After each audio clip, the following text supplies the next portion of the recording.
1864 жыл. Орыстың Қарақұрым әскері алдындағы ауылдарды жайпап, оңтүстіктегі құтты мекен Шымкент қаласына қарай жылжыды. Черняев деген қолбасшы бастаған бірыңғай тәртіпке бағынған әскер жергілікті қазақ ауылдарының тас талқанын шығарды. Сонымен оқ дәріні толтырып тиеген әскер Шымкент қаласының түбіне келіп тоқтайды. Қала сөзсіз бағыну керек болатын. Әйтпесе, мына зеңбіректермен жермен жексен болатыны оларға ескертілді. Алайда Шымкент халқы орыстарға бағынудан бас тартты. Бұл туралы Черняевтің, яғни соғыс министріне өз қолмен жазған хатынан сіздерге үзінді келтірейік. Сол кезде Шымкентті қоршаған Черняев қолбасшы соғыс министріне былай деп хат жазды. Бекініске жақындап, әскери бекініс басшысынан бейбіт берілулерін талап еттім. Олар жауап ретінде біздерге оқ атты.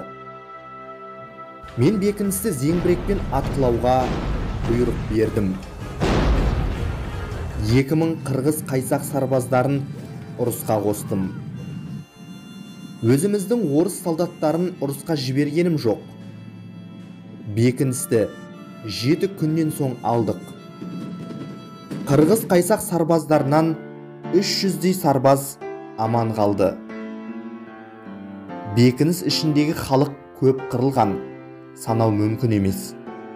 Жинап көмдірдім. Бейбіт халықтың көп қырылғанына біздер емес, қоқандық әскери басшылық пен датқалар кінәлі. Бейбіт келісімге келмеген деп тағы да сыбыс тараттым. Қанша әдіс айла жасағанымызбен жергілікті халық осы зорлық зомбылықты қырғынды, кәпірлер, жат дінділер жасауда.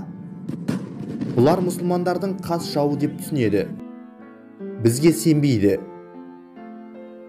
Сондықтан оңтүстік өңірдің көсемдері Шоқай, Сапақ, Батырбек датқалар арқылы әрекет етуіміз керек деп жазған болатын. Осыдан тура 150 жылдай бұрын Шымкент қаласында қарапайым халық қырылып жатты. Черняев айтқандай, санау мүмкін емес болатын. Осы оқиғадан кейін Черняевті орыс газеттері 19 ғасырдың ермағы деп жазып жатты.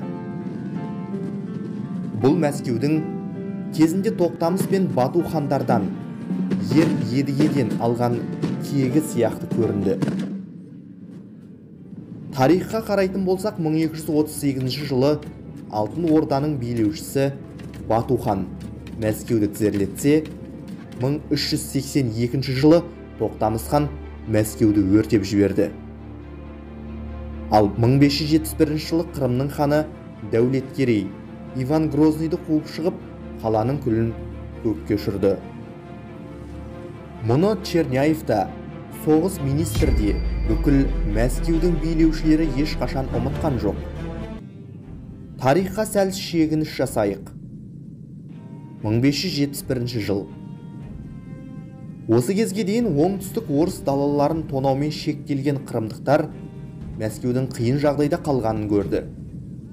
Өзі таққа келген жылы Қазан мен Астраханға көмекке жете алмай қалғанына іштей күйініп жүрген Дәулеткерей деген Қырымның ханы дәл осы мүмкіндікті жіберіп алмау керектігін түсінді. 40 мыңға жуық әскер жасақтап үлгерген Қырымның ханы орыс жеріне жорыққа аттанды. Бұл жолы да әдеттегідей орыс ауылдарын тонап, кері қайтамыз деп ойлаған әскерлерді ханның ұсынысы таңғалдырды. Себебі Қырымның ханы Дәулеткерей өзінің әскер басыларына тіке Мәскеудің өзіне жорыққа шығуды ұсынған еді. Дәулеткерейдің жорық бағытын кілт өзгертуі және мұны асқан құпияда ұстау расында үлкен соғыстың белгісін көрсетті.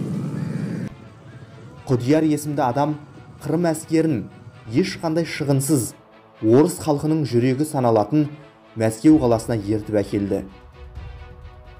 Мәскеудің билеушісі Иван Грозный аяқ астынан сап ете қалған осынша көп әскерге қарсы тұра алмасын біліп, қаладан қашып шықты.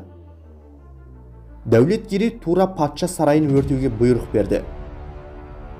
Желдің тоқтаусыз соғуынан қала түгелге жуық отқа оранды. 3 сағатта Мәскеу түгел жанып кетті. Орыс воеводасы Бельский өз үйінің жертөлесінен шыға алмай сонда қаза тапты. 41.500 үйдің тек күлі ғана қалды. Осы жеңістен кейін Дәулеткерей тақты алушы титулын иемденді. 80.000 мәскеулік алапат өртте қаза тапты. Ал 150.000 адам құлдыққа айдалды. Кафаның құл базары өрімдей орыстың сары жігіттеріне толып кетті.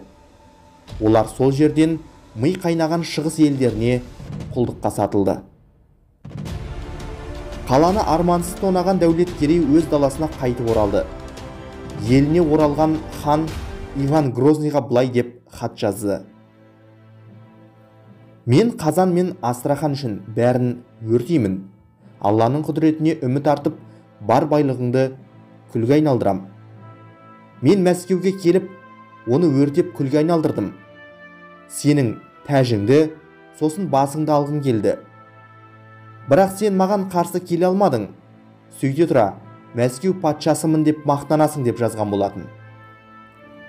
Бұл соғыста жеңіске жеткен Дәулеткерей Иван Грознийға Астрахан мен Қазанды беруді талап етті.